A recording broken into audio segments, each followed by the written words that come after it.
去年高丽菜价销好，所以今年有真侪农民抢要种。若最近天气好，高丽菜大出。这西地果菜市场1公斤就干5块，价销是博甲真厉害。云林有农民种要9000粒高丽菜，即阵是全部拢变钱，开放给民众来办菜。民众地下内种到一粒一粒高丽菜，拢会当免费炸转去厝煮来食。有民众一克就是10粒起跳。近期因为气候稳定，产地高丽菜生长好，产量增加，导致价销落价。云林土库道农民开放免费采收，无到2天的时间，差不多拢满了啊。我有材料，我就来捡啊，捡等下炒。加减嘛吼。老岁人看要想买炒。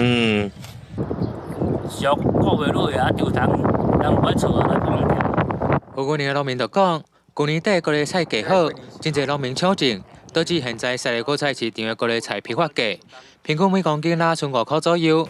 若品质好，会当卖好价小8块；然后汤海卖用无好，就剩3块。农民若是要过间采收，根本无合成本，才会来去收。山顶迄阵较好价啦，系啊，即摆在地用标价你收。原因就是说，因为那时候的小犬台风，就是可能造成损失之后，大家同一时间去种植高丽菜，然后后续可能希望说，如果说天气比较冷的时候，需求量增加的时候，可能价格会再陆续好转。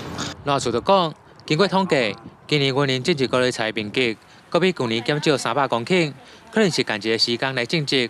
导致现在高丽菜产地价销平均剩5块，但随着天气转冷，消费者需求佫会增加，价销应该袂来翻盘。记者王为你报道。